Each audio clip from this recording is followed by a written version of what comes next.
Okay, so today we're gonna be talking about considering our identity as Christians. Di ba? Pagsaalang-alang sa ating pagkakilanlan bilang Kristiyano. Ano bang ibig sabihin ng pagsaalang-alang? Ano yung word na consider? Yun na, pagsaalang-alang. Ano ibig sabihin mo? Isaalang-alang mo, para bang alalahanin mo, pahalagahan mo, lagi mong isipin, unawain, no? Panatilihin sa iyo yung mga bagay na yun. So lahat tayo dito, di ba? Sabi ng gano'n, tinatawag natin ang ating mga sariling, ano? Tama, Kristiyano. May iba pa ba tawag? Meron ba tumatawag ng palitaw? Born again, yung iba pa, di ba doon sa matindi na kasi word na Kristiyano eh. Di ba kasi kayo sinasabi yun, minsan, pag hindi mo na nakikita ko, sulpot, absent sulpot, anong tawag mo na? Para namang palitaw. Di ba parang gano'n? Minsan andyan, minsan wala. No? Tama pa mo, mabuti. Di ba? By season. May panahon na masipag, may panahon na wala. Di ba? Ibig sabihin, yung ba'y nararapat na Kristiyano palitaw, Kristiyano malamig, nararapat bang iduktong yun sa word na Kristiyano? Oftentimes, like ko sinasabi, hindi. Siguro sa mga nagpalataya, pwede. Pero sa isang Kristiyano, pag sinabi natin Kristiyano, isang kaganapan. Isang bagay na nasa iyo na ikaw na mismo, na ang refleksyon ni Kristo ay nakikita na sa iyo. Di ba? At sabi nga, tawag natin sa ating mga sarili ay mga Kristiyano o bilang mga tagasunod ni Kristo. Tayo po ay nagkaroon ng tinatawag na taon ang binibilang sa iglesyang ito. Magtatanong muna ako, sino dito yung meron ng 5 taon? Tumayo Tumayo. Yung may 5 taon. 5 taon na. Okay, simulan na nga natin. Basta tumayo. Pag hindi tumayo, ibig sabihin, hindi miyembro. Tama? Hindi miyembro. Amen? O sino dito yung naka-1 taon na? 2, 3, 4, 5. Sabi ko, tumayo. Sinabing tayo, upo tayo. Tumayo. Sabi ko, 6, 7, 8, 9, 10, 10. Di ba sabi ko, tayo lang. Mahirap yung instruction na yun na manatiling nakatayo. 11, 12, 14, 15, 16 years, 17 years, 18 years. Yung hindi tumatayo at umabot na tayo ng 20 years, mga boost po yun. Pag-pray natin yun, ano po? 15 years, 16 years, ano na, 17, 18, 19, 20 years, 21, 22, 23, 24, 30 years. 30 years na. Okay, tayo mga kapatid. Simple lang naman yung tanong ko niyo. Pinatatayo ko lang naman kung ilang taon na kayo dito. Wala naman tayong sisinuhin. Susubatan na at tagal-tagal mo na pala. Kailan ka lang pala. Hindi. So, hindi tayo na natin. Ano po? Tinagalog ko, pagsaalang-alang sa ating pagkakilanlan bilang Kristiyano. Sabi ko nga, tinatawag natin lahat ang ating mga sarili dito na Kristiyano. Di ba? May nagsabi na ba sa inyo, nagtanong, born again ka? Christian ka? Pero na ba? Halata kasi, o nahalata sa inyong mga ginagawa. Kaya sabi, taon ang ating mga binibilang. Kilala natin ang bawat isa, yung mga naging mag-asawa na. No? Iba naging magkakumari na, kumpari na. At sabi nga, naka-establish na tayo ng ministry. Dito na natin nakilala yung mga God-given talents, skills natin na napapagamit natin sa Panginoon. At nakapag-participate na tayo sa mga different events ng iglesia ito. Ano po? Kailan lang, annual, di ba? Nandun tayo. Kaya sabi, bilang mga membro, marami din tayong mga pinagsasaluhan. Tulad ng pag-ibig, mga visions, panikain, mga dalahin, burden, sacrifices, mga pagtatagumpay, at mga na-achieve o success. Di ba? Kabilang po ba tayo doon?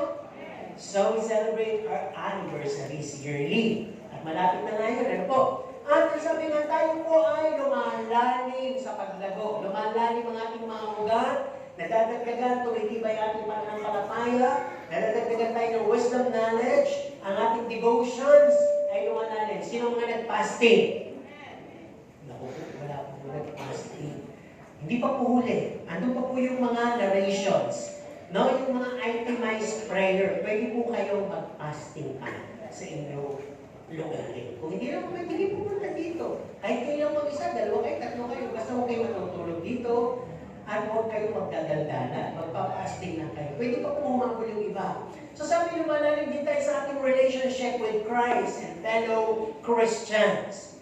Pero sabi nga, many of us thought, iniisip natin lahat na maaaring naabot na natin yung ating pinaka, ang tawag doon? Tarok ba tawag doon? Peak. O, ano sa Tagalog yung peak? Yung dulo ng ating mga estado bilang Kristiyano. Sino nag-iisip na gano'n na malapit niya nang maabot o naabot niya na? Nasaan kaya kayong level? Malapit pala. Kasi sabi nga, pag minsan ang naiisip natin na malapit mo nang maabot ang luklukan, tuktok pala, ng aking pagiging Kristiyano.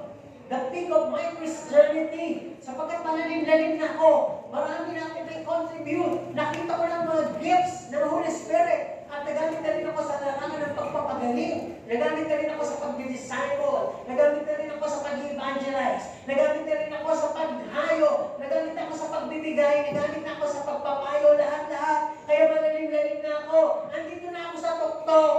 Kaya naman, nung nasa tuktok na, nadulas pabalik. O naman, nahulog. Di ba? Kaya pala maraming Kristiyano, pagdating doon sa nok-nok, o tok-tok pala. Tok-tok! Nasabi, ang init-init niya. At bigla siyang natisod, nanghina, nawala. Di ba? Actually, hindi naman lang din po yun ang mga bagay na ini-illustrate o pinipicture ng ating journey as we journey our Christian life, no? Tayo naglalakbay bilang isang Kristiyano, marami pong ikinukumpira, ini-illustrate, hindi prioritize. So sabi, isa na ngayon, para kang pumapanig sa bundok na mataas, para kang dumadaan sa bulubundukin ng kamatayan, valley of death, di ba? At para kang tumatawid sa isang tuyong disyerto, yan daw ang buhay ng Kristiyano. At para kang naglalayag sa isang barko sa gitna ng malakas na ulos. At para ka rin lumalakad, dumadaan sa isang makipot na daan na ang iyong niyayakapan ay puno ng tinik. At para kang nakikipagkarerahan sa isang takbuhan. So kung iisipin mo yung mga illustrations, pictures ng ating journey as a Christian or Christian life, lahat walang easy picture, di ba? Parang lahat walang challenge. Di ba parang lahat ay parang isang bagay na dapat kahit na may situations or circumstances, we should be pursuing or continuing our journey as a Christian. Kaya sabi po dito, lahat tayo, we are all pilgrims on this earth. Manlalakbayin lang po tayo lahat dito. At tayo po ay dumadaan lang sa mundo. Ba't may malalaking bahay? Sa mata ng Diyos, mga tent lang yan. Permanent tent na ginawa ninyo. Di ba? Then, gano'ng makalaki ang bahay na yan, gano'ng makaraming diamante mo, ang mga ginto mo, gano'ng maraming pera mo, lahat yan ay earthly value. That can be destroyed, ruined, lost, at mawala lang ng kabuluhan, i-value. Pero lahat ng mga bagay na hindi pa natin nakikita ngayon, na nasa kalangitan, yun ang hindi mawawala ng value. No? Kaya kung titignan po natin, dumadaan lang tayo sa mundo. Kaya sabi, huwag ka masyado mag-ipon ng mga mundong bagay. Baka hilahin ka yan at hindi ka makapagpatuloy sa iyong journey patungo sa langit. Kundi mag-ipon ka ng mga kayamanang hindi nasisila. Doon sa kalangitan yun. Kaya sabi ito, tanong, but why is it many of those who go first has been lost, or sila yung nahuli o sila na ngayon nawala? Nauna na sila, nahuli ngayon at nawala. Siguro sabi natin, natin spiritually, they become tired or physically exhausted. So, they got astray. So, maraming lumabas, di ba? Bumalik, lumabas, bumalik, lumabas. No? Naging tipaklong na iba. Hindi yung literal na tipaklong, ha? Baka naisip nyo. Ibig sabihin, naging tumatalong-talong tayo. Naghahanap tayo na narin naman po sa Bible na in the last days, those are signs. People, Christians, would be seeking for a preacher na magbibigay ng kiliti sa kanilang tenga. No? Kasi ang naging tenga nila doon sa mga tinatawag na hard preaching. Sakit naman nun. Ano kaya tayo nang magbibigay ng masarap na preaching? Parang kinikiliti ka lang. Di ba? So maraming gano'n ang ginagawa nila yun at hindi nila na-notice na kasama pala sila sa mga hula. So sabi nga gano'n, it is just natural, spiritually, na magkaroon ng downfall o magkaroon ng tinatawag na experience of being exhausted, tired, astray. Pero kung natin nalilimutan, kaya nga pumili ang Holy Spirit to comfort us. Para sabihin, hindi lahat ikaw ang gagawa. May office din ako. No, bigyan mo naman ako ng room para naman ako maka-perform. If you have done your activity faithfully, let me do the rest. Kasi maraming kinakaya. Bakit minsan kinakaya natin to? Sometimes, our spiritual work, we compare it to our secular work. We look for recognitions. Minsan hahanap ka ng recognition kay pastor, sa mga kapwa Kristiyano mo, hahanap ka kaya ng promotion, hahanap ka kaya ng tinatawag na access sa ministry, na hindi naman maibigay, pero pansin ka naman ni pastor. Higit lalo, pansin ka ni Lord. So pag hindi mo na-attain yun, at hindi ka nabigyan nun, nakakapagod na. Tama? Di ba lang ako nakakatala? Do you remember last year, nandun tayo sa anniversary natin sa Robinsons? No? Nabigyan kayo ng mga certificate. Yun na nga po yun. Na baka akala nyo hindi namin alam. Alam namin. At nararamdaman namin yung mga kapaguran din ninyo. Di ba? At nararamdaman din namin kung nakaupo lang kayo. May mga na-awardan ba ng mga nakaupo lang? No? Wala naman. Pero gagawa tayo na sa susunod. Ano po? Yung gusto yung kaanos natin sa Robinsons. Yung mga aming mga kasama ng mga laging nakaupo at tulog sa iglesia. Yung gusto nyo mo ba i-mention pa natin? So parang hindi naman maganda. Kaya abot na lang natin na tahimik dito habang kayo ay natutulog. Tama? Hagigising na lang kayo at yung nasasabi nyo, yung inyong reward. Kasi natulog kayo lagi. Kaya nang magising kayo, ayun na yung reward nyo. Okay. Joke man pero pwedeng mangyari. Tuloy tayo. Kaya pala nangyayari na we become tired, exhausted, and we go our ways of our own, or we got astray. Ito na pala. Our inspiration has gone. Kanino galing? Sa Holy Spirit. Our revival grows cold. Paano nangyari yun? Sandal na tayo pati na fellowship. Di na rin tayo na i-study ng Word of God. And the vision grows there.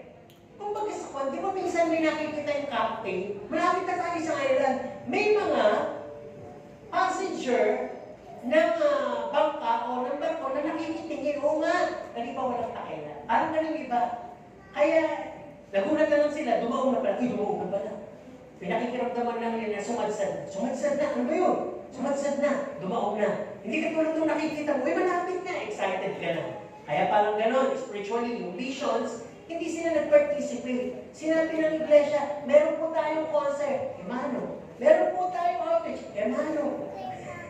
Diba? Parang namatanda ka na lang, di ba? Naghahanap ka na lang naman. Mapagmamanuhan. Okay, sabi dito, and even their love becomes heartless. Yung pag-ibig nyo, banggit na lang ng uso. Wala nang puso. Tatanungin ko kayo, mahal niyo ba ang Panginoon? Sinungaling, sabi ng Panginoon. Sabi ng Panginoon, hindi ko nagdagdagan. Di ba? Paano malalaman yun?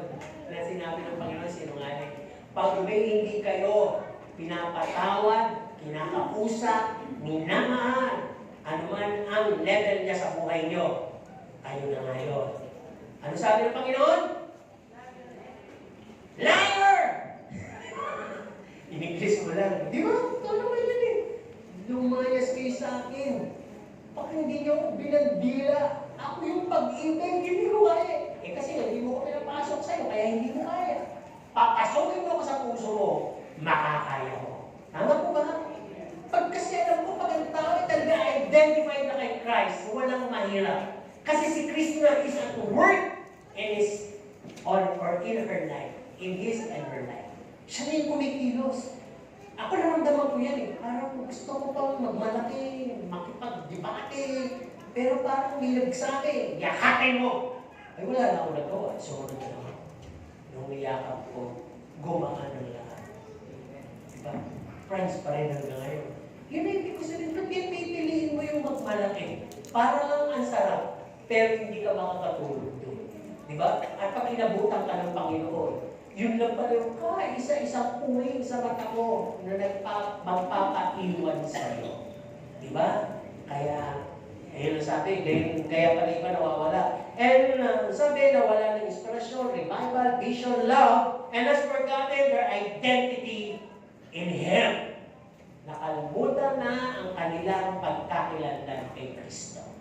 Let's talk about the ID. Sino may ID? Sabihin mo nga sa katabi, may ID ka. ID saan? Ano yun kung saan ID yan? Kasi di ba ID sa eskwelahan? ID bilang employee, di ba? ID bilang driver license. Okay, ID din naman yun. ID ng SSS, ID ng PhilHealth, ID ng St. Peter. Wala naman sa mga St. Peter. Di ba? Ano pang ID niya dyan? Pero pang ID ng pagiging pogi. Wala. No? ID ng pagiging matulog. Sabihin, huwag niyo siyang sitahin. Okay lang siya matulog, may ID yan eh. Siguro yan. May gano'n ba? So sabi, pagka na-issuehan ka ng ID, ibig sabihin lang, tinanggap mo na, konektado ka na, pasok ka na sa establishmentong yun. Halimbawa yung nag-aaral ka, sino dito nakaranas mag-kinder? Yung ID mo ba ng kinder, ay ID mo hanggang nagkuleyo ka? Ano ba pinapantag to? Picture lang? Ano? Yung lahat ng ID na yun, na magagamit mo lang sa loob ng 8 buwan. Di ba? Kasi ako naigo ko yung ID ko eh. Ewan ko nung napunta lang sa gabat, ewan ko saan yung punta. Basta wala nung nakikita ko yung pagkakaiba. Doon sa cute. Very cute. Very, very, very cute. O yan, handsome, very, very handsome. Bigla na yun. Old na. Wala yung ID ko. Hindi ko naman ako pala. Meron ko nakikita ng pogi-pogi ako nandun sa aking pitaka pero larawang taas. Kumpas siya. Pero nakikita ko sa Facebook. Dadaanan lang ng gano'n, bumabalik. Gusto ko tuloy ipabalik eh. Sa Facebook. Pero sabi ko, bakit na? Kasi kahit ko, pag may nakakita, sinasabi nila, ay oo nga! Ano sinasabi nila?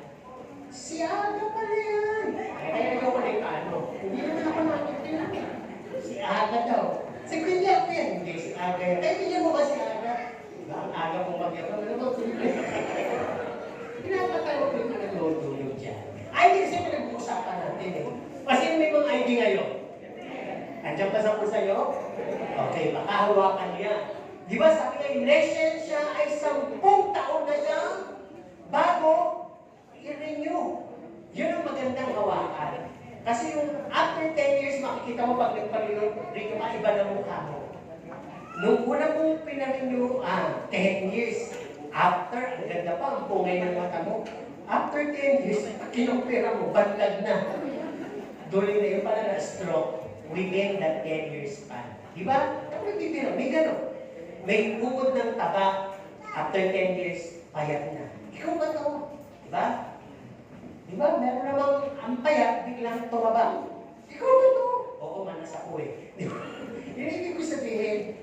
So, ang pinag-gusto ko sabihin, yung ID ang pakahalaga. Pag nawalan ka ng ID, anong kailangan na gawin mo? Pupunta ka pa sa attorney. Sa attorney, magpapagawa ka ng affidavit of loss para ma-issuehan ka ulit. Di ba kasi hindi pwedeng dala-dalo mamaya, gagamitin mo lang sa kung ano eh.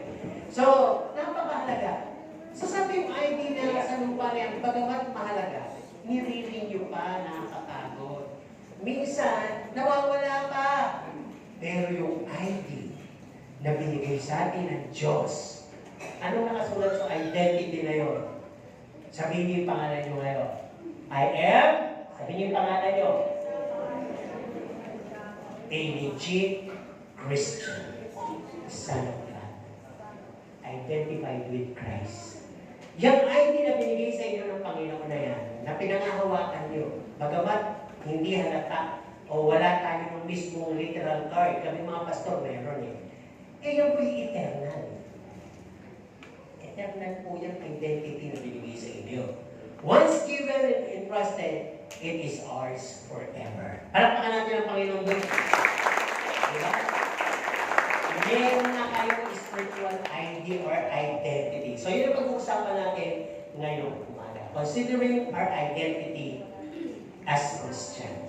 So una natin, doon tayo sa number 1. Sabi, we are a new creation. Diba? Yun ang una identity natin. Sino ba yun? Okay. Ang ating talata dyan ay 2 Corinthians 5:17. Now, i-post muna natin yan hanggang hindi tayo napupunta sa number 2. Kaya kung sino man ay na kay Kristo, siya'y bagong nilalang. Ang mga dating bagay ay nagsilipas na, narito silang tawag, naging mga new. Ano po?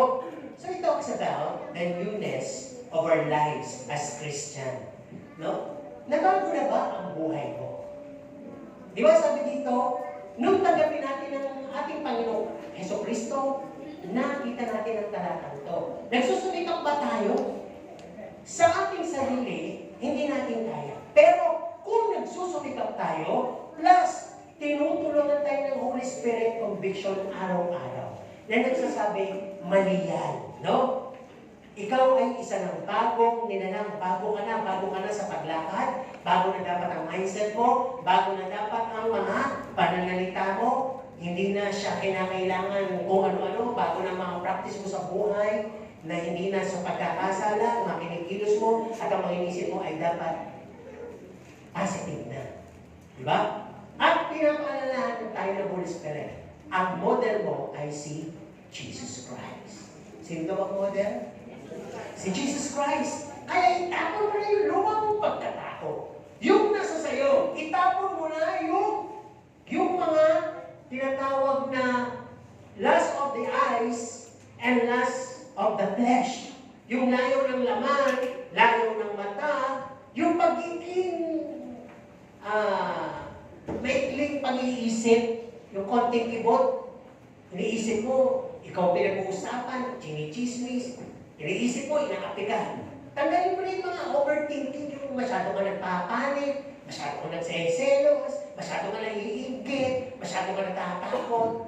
Piliin mo na yung mga pananalita mo, tapon mo na yung mga filthy words, yung mga matatala sa pananalita na yan, yung mga panlalait mo, tapon mo na yan, yung mga panunumpa mo, yung mga ginagawa mo mga pangungumpir mo, panilismis mo, tapon mo na yan. At tanggalin mo na yung mga worldly cravings na yan. Yung pagiging gusto mo yung sanlibutan, puro na yung sanlibutan, mga happiness sa sanlibutan, ikaw ay bago na. This is your identity. We are a new creation. Halina? Number 2, identity. We are called children of God. John 1:12.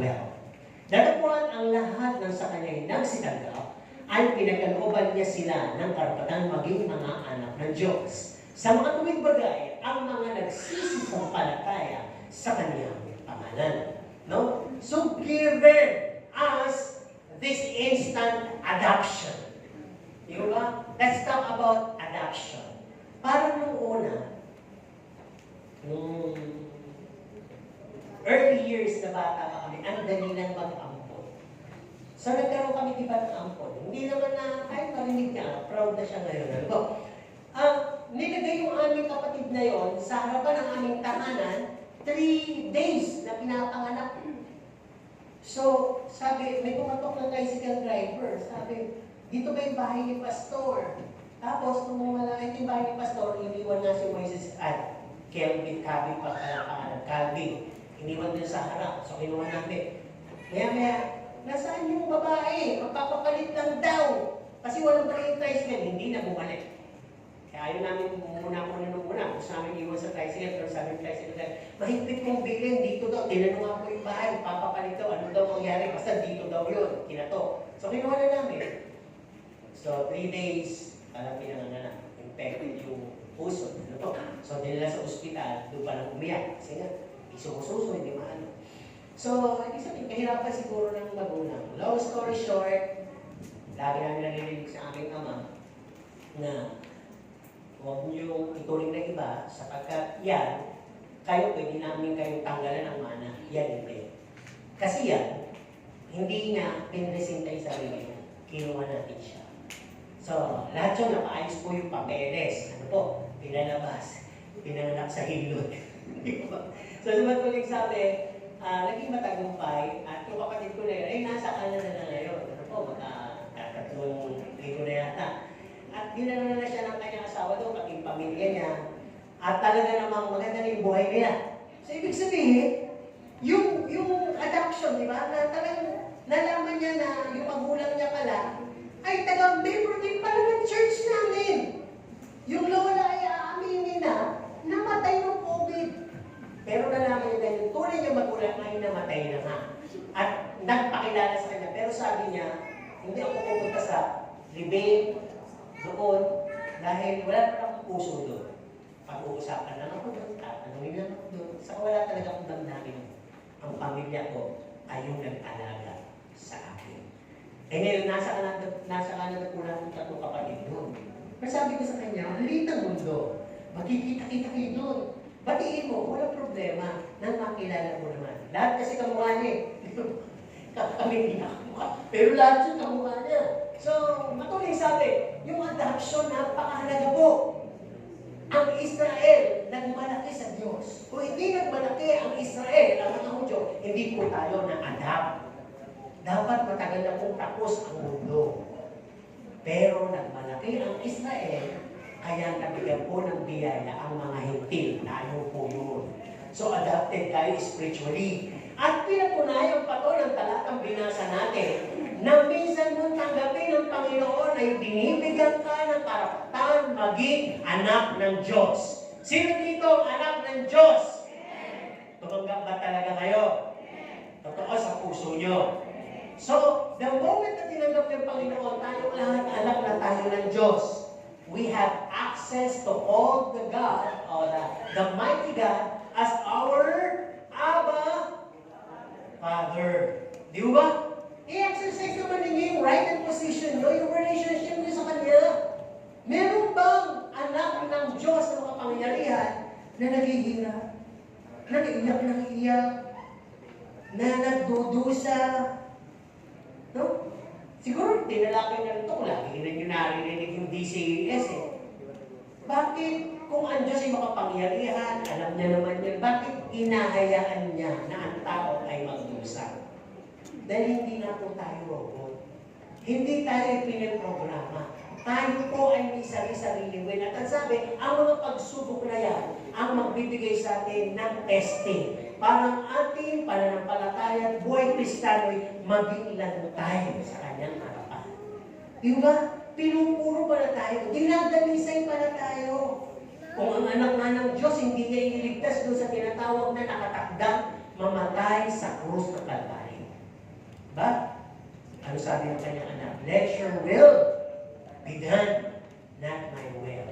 Kung identify tayo kay Christ, anak din tayo ng Diyos, in times na meron kayong pagsubok, na para bang ang Diyos hindi nyo nakikita, hindi kayo naririnig, lagi na lang yung sabihin sa iyo, panalangin, let your will be done. Sapagkat anak nyo ng Diyos katulad ni Kristo, and not my will be done. And it will come to pass, makikita niyo yung huli, the purpose, bakit pinayagan ng Diyos na dumaan kayo sa ganung klaseng pagsubok. Pero kung gusto maglipatan doon, o kumono na doon, ay meron din naman tayo sa 1 Corinthians 10:13, na hindi naman papayagan na sa mga pagsubok na yun sa buhay mo kung hindi mo kaya. Kaya huwag ka mag-inarte. Amen. Sorry for the word. Huwag ka masyadong mag-overburden, over-crying. At sasabihin mo isang araw, ayoko na sa Diyos. Dahil lalo ako lumapit sa Diyos, lalo akong ganito. Hindi po. Kung ikaw man ay nasa gitna ng mga pagsubok ngayon, ay dahil tunay na mahal ka ng Diyos. At nais ng Diyos sa venue mo, right this very moment, maipakita ang kahanga-hanga ng kapangyarihan. Buksan mo lang ang pananalig mo. Walang mahirap sa Diyos. Walang imposible sa Diyos. Kinakanta ninyo yun. Diba? Ang gusto lang ng Diyos, marunong kayong tumayo, magdeklara. Huwag kayong puro, iyak, bukbok, damdam, tanong. Sovereign God siya. Diba? Kahit yung hanap natin, di ba pag makulit na, andyan mo na yung pagkain. Andyan naman, bukas na yung TV, may aircon na, ano pa ba? Alamit ka ng kalapit, di ba? Kulit, di ba? Hindi mo tayo nagagalit. Pero minsan, tao tayo may ginagawa, pero ang Diyos, hindi na kailangan gumawa. Ang lahat ng bagay sa mundo, usang kumikilos para sa kanyang kalimalatian. Amen po ba? Katulad ng mga anghel, sinasabi mo magandang umaga, at sa umaga ito ang lahat ng transaksyon ko sa buhay ay magiging ayos at panahan. Kaya kikilos natin yung mga anghel. Pero meron tayong exemption doon.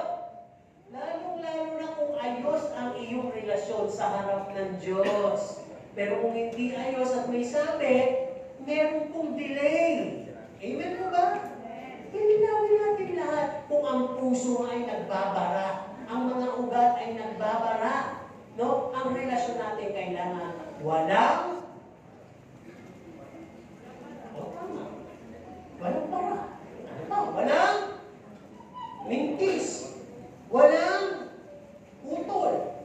Walang tigil. Amen po ba?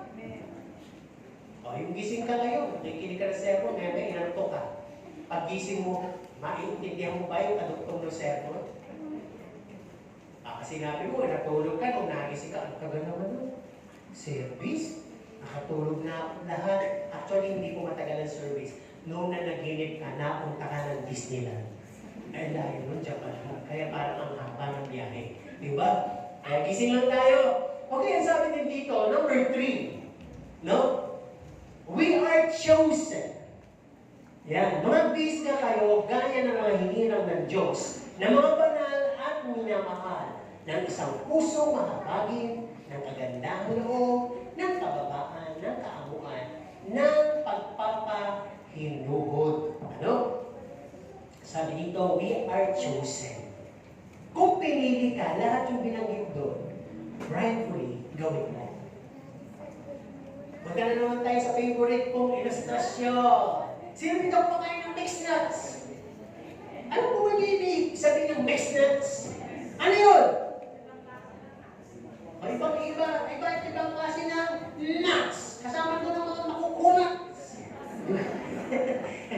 Katulad ng mga kasoy. Ano ba? Magbili naman ito. Magbili naman yung mga kamahaling nuts. Okay, kasoy, almond, ano donut? Walnut. Ano ba? Mais, o cornic. Di ba yung mix na? Mani. Ano ba? Green. Dapat yung green nuts. Green trees na. Okay. Ano ba? Ha? Pistachios. Ano? Pistachios. O whatever. Ano ba? Yun yung kalaman ng mix na. Bagay. Yung mix nut ng local. Ano po? Yung sino na kakain ng mix nut na nabibili talaga sa mga PX. Yung tatlong may kakaiba pa, di ba, na klaseng nuts. Ano pa? Coconuts. Hindi makaisip na lang ng nuts. Ano po? Chestnut! O, di ba? Ano pa? Basta may nut. Nut, donut. Ano pa? O sige, sabihin na natin. O sige, local na lang tayo ng mix nut. Ano pong pinakamarami ron? Ornic. Sino dito ang masasabi niya ang sarili niya as ornic? O, favorite ang ornic. Wala. Wala. Okay. Ang susunod na marami, green peas. Okay. Sino ba hilig sa green Greenpeace. Ang masasabi niya siya yung Greenpeace.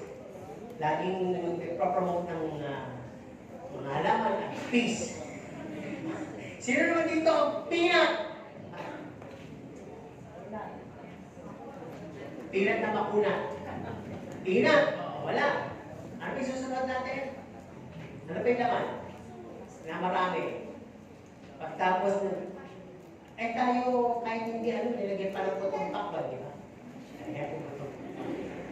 Lumahan ako sa peanuts yung kaya medyo konti. Kapag nasa putong pakbal, ano pa yung nilagay? Ayun na nga yung... Ha? Clover chips. Oo nga, nilagyan pa ng nilagyan pa ng yung clover chips na ano pa yung nilagay? Yung nandaraya. May gano'n, di ba? Nandaraya. Kasi manigil yung nilagyan lang ng cover. Alam mo naman, hindi manina, nilagyan pa ng nandaraya. Ano pa nilagay? Yun, ako. Flower seeds. Papunta tayo sa kapaunti sumunod, may kasoy na ba? May kasoy. Meron ng walnut. Ano pa kaya yung wala? Almond. Ano yung pinaka sa tingin nyo mahal sa lahat na yun? Huwag na kayo mag-away, isa lang dapat. Almond o pistachios? Baka paborito yung sinasagot nyo Yung sa tingin nyo, anong mas mahal doon? Ano yung pistachios na yun? Green peas? Green yung loob? Green yung loob? Hindi ko alam. Basta yun, yung pinakamahal, pagpaligay na lang natin yung almond. Kasi diamond. Almond. Diba? Ngayon, chosen. Kung pagkasawan, yung cornic at saka yung mga green peas, yun yung mga takot sa labas. Sa buo, tandaan, di ba? Yung mga mali, yun naman yung mga medyo attendee. Yan yung mga tupak ko attendee yan. Hindi pa yan members. Pero yung mga members, yun na nga po yung mga almond. Di ba? Alam ba kung may kayo ng ganito karami? Pag binuksan nyo, ano yung una yung kakainin? Halimbawa, inalungan ka, sis, kain ka, nakita mo naman, ano yung kukunin mo? Yung almond. Di ba? Sino dito yung kunin nyo na lahat? Yung mga cornic, akin na lang. Sis, hindi ako makain ng putong pakwan dinidala ako. Sige, okay na. Basta hindi naman naman nakakain.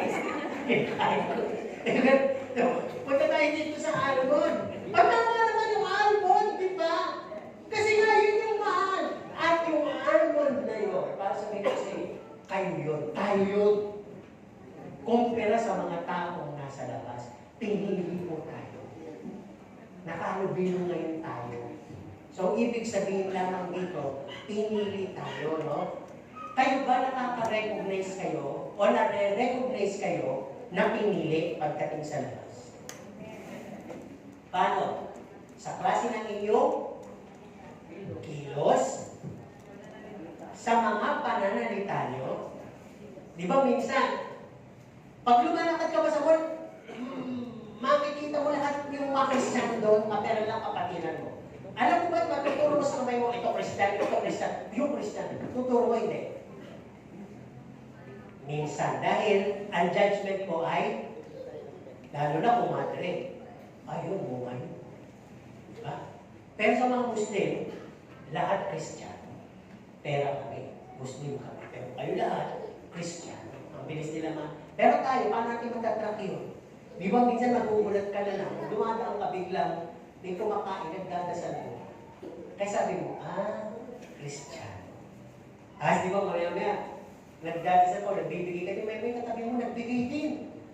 Tapos tinawag pa yung bata nung isang araw, ganun, nakita ko sa may Dunkin Donut So binigyan ko yung bata, iba, iniisminan pa yung bata Ngayon, binigyan ko naman yung bata ng bariya. Hindi naman bariya-bariya, basta bariya. Mga bariya. Tapos, yung sa likod ko, tinawag yung bata, sabi niya, anong gusto mo, Leona? Ngayon, nahihiya yung bata. Sige na, pumili ka na. Sabi ko kayo doon sa crew, kakilala pa sa crew eh. Sabi ko, ang ibig ko na sabihin, gusto mo na ito ibili ng donut. Alam niyo, namis ako nung crew. Sabi niya doon sa bata, bawal, labas ka. Ibibili niya. Hindi makabili yung bata. Nagsalita lang ako gano'n. Hindi, pumili yung bata. Hindi makakapili. Eh bata, sabi niya, yun na lang may marshmallow. Hindi binili. Kasi ko, maganda yung ginagawa mo, good yan. Sabi niya, I'm a Christian. Talaga sinabi niya, I'm a Christian. Gusto ko din sabi, me too. Kaya lang baka maging kenkoy. Kaya mamaya sabi ko, ako din nagbigay nga akong barya eh. Di ba? At isa, Kristiyano. Kaya sabi ko, marami rin Kristiyano na mahalata mo sa kilos, gawa, at salita.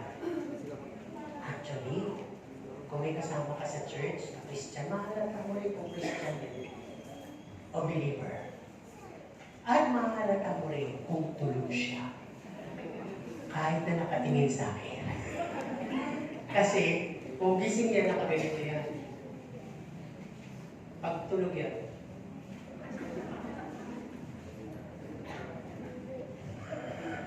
nakikita ko eh. Okay, sumara na. Kaya malanda ka sa aircon na. Ang dami nakabuka sa aircon. Tuloy tayo dito Joke lang sa matulog. Tuloy lang. Number 4. We are His workmanship. Ephesians 2 verse 10. Ako kasi sermon lang dito. 2 weeks ago yata. No?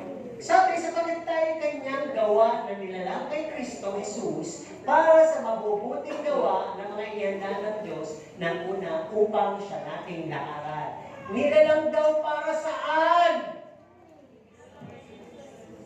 Para sa mabuting gawa. Meron na ba kayong nagawang mabuti sa church? Ano yun? Naligpit nyo na ba yung mga silya? Napulit nyo na ba yung mga kalat? Nalinis nyo na ba yung CR? Nakapagpaupo na ba kayo ng walang makapuan? Ginising nyo na ba yung mga natutulog? Di ba? Tumulong na ba kayo sa mga nangangailangan? Those are just few. Yun lang yun. Pero napakaraming mabubuting gawa. Andiyan na nga yung sinusuportahan ng fruits of the Holy Spirit and the gifts of the Holy Spirit. So sabi dito, lahat. Sino mo magsasabi? Yung nanay ko, marunong kumanta, mag-gitara, tumutong na accordion. Yung nanay si Pastor Alinda, napaka-talented nun, marunong mag-painting, mag-drawing. Lahat. Mga t-shirt namin nun, parang namin pinapainting na nun. Ang saya ng kababaihan nun. 36 sila, pinainting lang lahat ni Mami. Yung iba, pinamburo nga eh. Ibigay mo royal blue, tapos puro bulaklakan ng work kids, si Mami lang gumawa.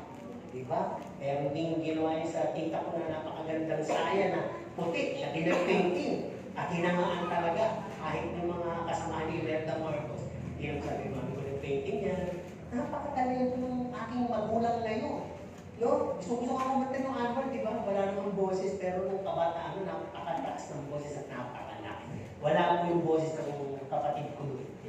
Kaya nagulat kami itong aming mga anak. Ito. Diba? Nirefine kasi, nilikha kasi ng Diyos yung mga skills, talents, abilities na engrave sa atin para sa kanyang kalwalhatian. So ang tawag sa atin, workmanship of God. Nandun pa lang yan sa akin. Binigay ko kay Sister Luz dahil nag-ibigan kami. At doon sa binhing yung kasama na pala ang nalilikha yung talento, yung abilities, at alam ng Diyos kasi nagpapastor kayo, yung inyong iaanak, magagamit nyo in the near future, tutugtog sila para sa akin. Tinuturuan ko ba? Hindi. Ako nga, pinuturuan ng drum piano. Eh nga pa rin ako. Hindi ko alam yun eh. Hindi bumasa, pero pinuturuan ako ng isang taon. Piano, drum, gitara, hindi naman ako interesado. Hindi ko natutunan. So parang gano'n, galing sa Diyos lahat. Di ba bless? Kaya minsan mong magugulatan, minsan may tanong ako sa akin na aking isip. Paano kayo anak na gano'n? Special, di ba? Paano walang talent, walang nakangangalang, nakaano lang. Di ba? Kaya pala, pinapala namin yan sa pinhipan. Nasa tiyan pa lang, kinakausap na namin yan, Mr. Luz. Maglilingkod kayo sa Panginoon, paglaki nyo. No? Ano man nangyari sa buhay nyo. At pinapanalangin yung future. Di ba? Kaya yung lahat ng bagay na yan ay related dito sa talatang workmanship.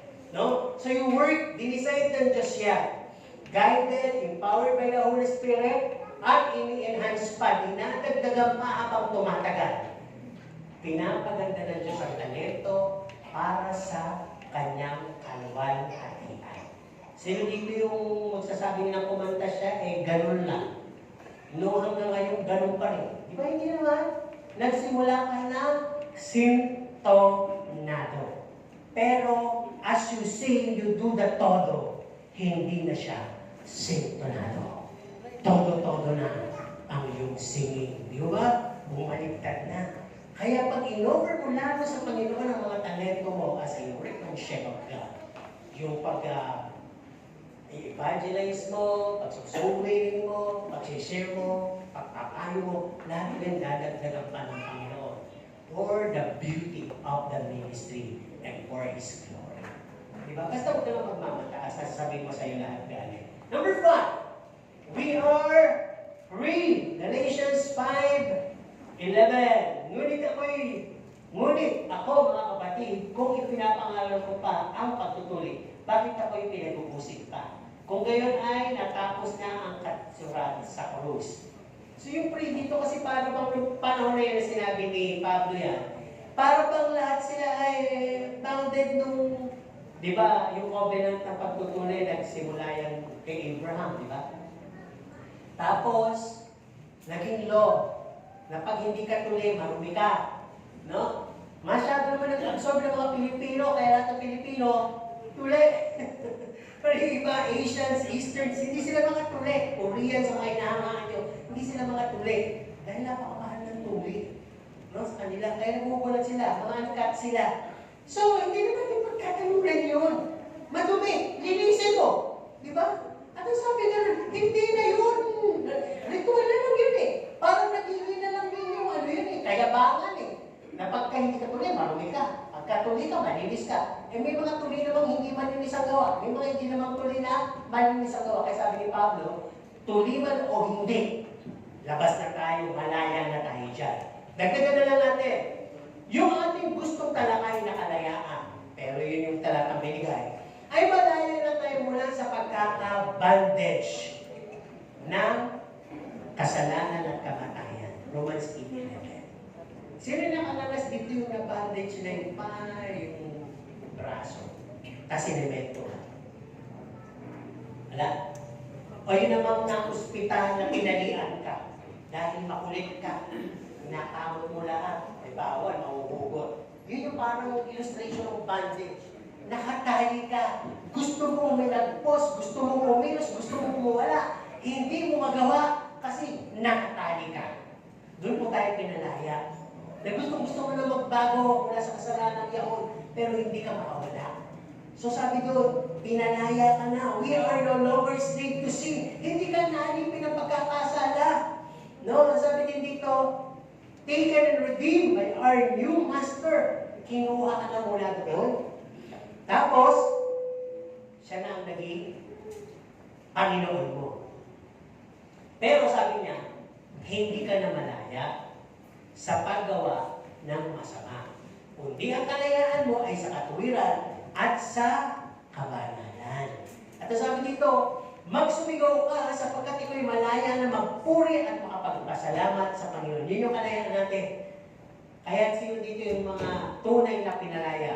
Amen. Di ba? 5 lang?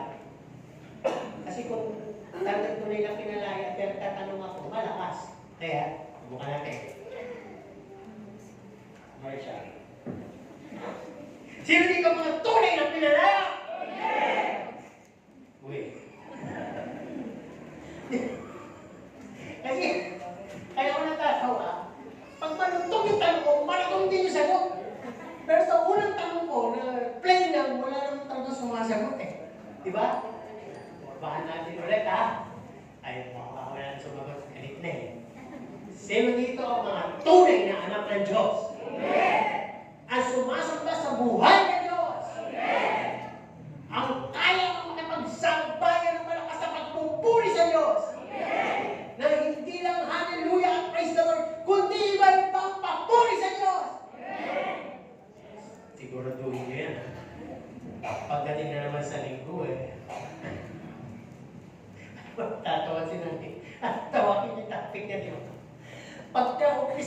natin. Purihin natin ang Panginoon. Ako na yung nagpupuri. Iba nakanonood sa akin, sabi ko. Kumagaling kami. Di mo gano'n. Magpuri din kayo. Ibig po ba? Hindi lang naman ako yung nilikaan ng bibig. Pati naman kayo, di ba? Sabihin nga niyo, Amen? Amen. Praise God? Praise God. Hallelujah? Hallelujah. Hallelujah! Hallelujah. Hindi niyo, huwag kayong parot. Pag sinabi magpuri sa Panginoon, nasusunod na, magpuri kayo ng iba't ibang words of praise. Yun lang yung mga common kasi na narinig eh. Meron na akong kaming kabataan na natutuwa kami. Medyo may kulang siya talaga sa pag-iisip. Pero siya, ano siya? Madali siyang instruction. Sabi, close your eyes. Hawak-hawak. Pupuri natin ang Panginoon habang nagpe-praise. Sabi niya, ano? Sabi nung katabi niya, basta sabihin mo, praise the Lord, hallelujah. So habang, ang lakas pa naman ng boses, habang nagdadasal kami, every 5 seconds, praise the Lord, hallelujah. Hallelujah. Praise the Lord, hallelujah. Tuloy na papakinig sa kanya. Pero, at least nagpupuri siya. Eh, ibang nagdadasal tulog eh. Iba naman, galit. Iba naman, naiingit. Nayaya mo, di ba? Pero siya, wala siya pakialam, basta siya, kahit kulang isip niya, praise the Lord, hallelujah. E tapos na, amen. Sabi niya, praise the Lord, hallelujah. Di ba, ano na pagkamalang pa siya, dignified. Di ba? Yun ibig ko sabihin, napakaraming mga papuri para sa Panginoon na pwede mo gawin. At tayo po, kaya ang sinasabi ko, malaya. Tayo ay? Malaya. Di ba may kanta tayo ganyan? Malayang sumigaw. Yun. Ano malayang? Sumigaw. Sunod. Malayang. Malayang. Malayang. Tumalon. Malayang. Magbigay. Malayang. Meron pang isang sinasabi dun eh. Oo nga. Malayang malaya. Malayo-malayo kayo. Iisip ko iba. Ano ba? Malayang pa daw. Malayang. Ayun, lumilipad niya yung isip ng iba. Ganun. No? Huwag na lumilipad yung isip. No? Ang pag sinabing, malayang palipan rin ang mga problema. Di ba? Basta yung kalagayan nyo, gamitin nyo sa tama. Hindi porke malamig, malaya kayong natutulog. Magising kayo. Di ba? Kasi, yung gusto, sino ba yung nasasarapan sa tulog? Amen. Sabihin natin, Amen. Pero sino yung gusto ng napakahabang tulog? Diba? Bibigyan naman ni Lord yan, eternal rest. Diba? Pero okay lang naman yung basta handa kang umarap sa Kanya. Baka kasi tulog ka ng tulog nung nagising na nasa harap ka na pala ng hukuman ng Panginoon. Uy! Sino ka? Ba't ako nandito? Uy, grabe oh. Putilyo. Sino ka? Ano ka na pala ng hukuman na pala ng Panginoon. Ang alam ko, nagsisimba lang ako. Nakaupo. Nakikinig ako eh. Sinabi pa kayo, Pastor, praise the Lord, hallelujah. Bakit biglang iba yata? Kinuha na pala ni Lord. Sino gusto kunin na ni Lord sa kanyang pagbabalik? Mga tao na tuloy na po, nagkapobya na tayo sa kukunin ni Lord. Ang ginawa ng tanong, kukunin ni Lord sa pagbabalik niya. Hindi ko na. Okay, tuloy tayo. Number 6, we are forgiven. Nasa Kanya, meron tayo ng ating katubusan sa pamagitan ng Kanyang dugo na kapatawaran ng ating mga kasalanan ayon sa mga kayamanan ng Kanyang biyaya. Illustrated in front of us. Kaya nga tayo merong literal or symbols ng bread at ng wine. Ito na nga po yun. Tinurus tayo. No, sabi, pinatawad tayo. By His wounds we are healed. By His blood we are washed. By His death we are alive. And by His love and mercy we are forgiven. In your word, forgiven.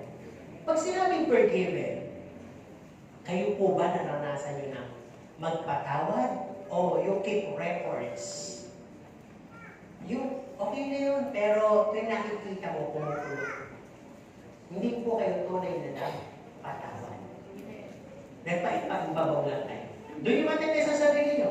Kung napatawad nyo ang tao yun, makakausap nyo, mababati nyo, kahit malayo siya, intendedly, lalapitan nyo pa siya, hi! Hindi yung iiwas ka pa. Ibig sabihin, meron pa rin natitira. Laman. Oo, hindi natin makakalimutan, pero kaya tayong tulungan ng Panginoon. Sabi nga, pag ang Panginoon Jesucristo nasa katauhan mo na, yung hindi mo kaya, makakaya mo. Tama po ba? By the power of His love. Diba? Sa kapangyarihan ng kanyang pag-ibig, magagawa mo yun. Kaya nasabi, love covers a multitude of sin. Itong in-apply ng Panginoon sa atin. No? Tayo, pag nakikita ng Panginoon, bagamat pinatawad na, inulit nga natin kasalanan natin hindi kumukulog ang dugo ng Panginoon. Hindi. Nag-o-overflow na. Para hugasan tayo. Tama?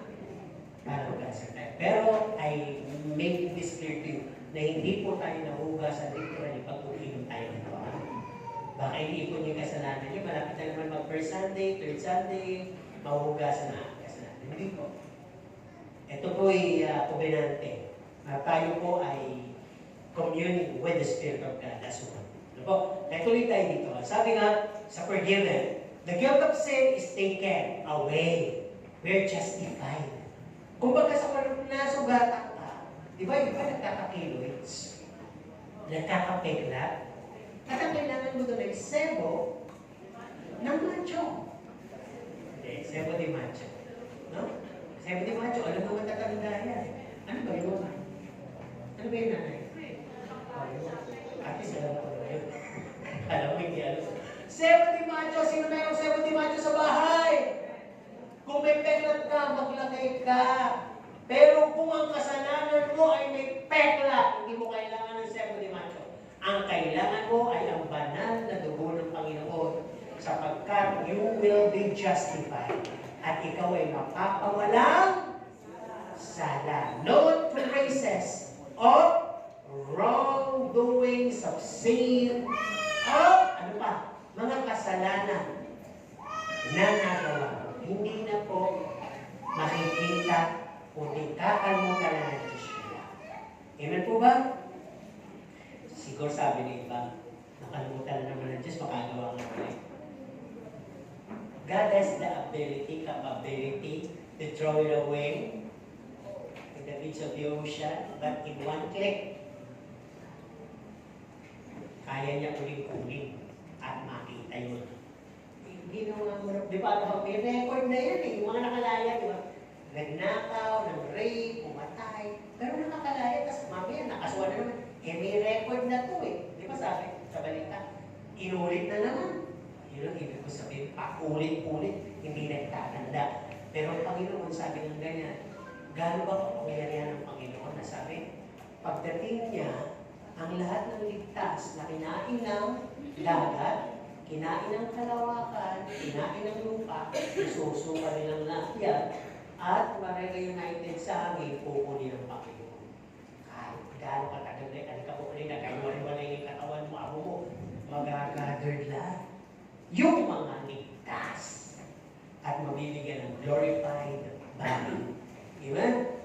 So sabi gano'n, napakalaga na malaman we are forgiven. And number 7, the last, sabi dito, we are loved. Sapagkat ako'y naniniwalang lubos na kahit ang kamatayan man, kahit ang buhay, kahit ang mga anghel, kahit ang mga kamunuan, kahit ang mga bagay na kasalukuyan, kahit ang mga bagay na darating, kahit ang mga bagay na kapangyarihan, kahit ang kataasan, kahit ang kababaan, kahit ang ibang nilalang ay hindi makapaghiwalay sa atin sa pag-ibig ng Diyos na nakay Kristo Jesus sa Panginoon natin. Yung pag-ibig ng Diyos na nakay Kristo Jesus na tinanggap natin ngayon na si Kristo na sa atin, iyakap tayo ng Diyos.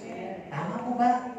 He knows every cares of our lives. Alam niya, walang tingin sa Kanya. E sabi po dito, if there's one thing sa mundo ito that we can boast about, pwede natin ipagyabang siguro, ano sabi ng iba? Basta ako, kahit mahirap kami, mahal ako ng pamilya ko, ng magulang ko, mahal ako ng anak ko, mahal ako ng kapitbahay ko, ng mga kapwa ko, mahal ako ng mga kaibigan ko, mahal ako ng mga tao, mga kikilala ko, mamahalin ako. Yung pag gano'n ang sarap, kung nasasarapan ka na doon, mas magandang ipagmalaki at masarap yung malaman, yung Diyos na binasa natin ay higit kang mahal.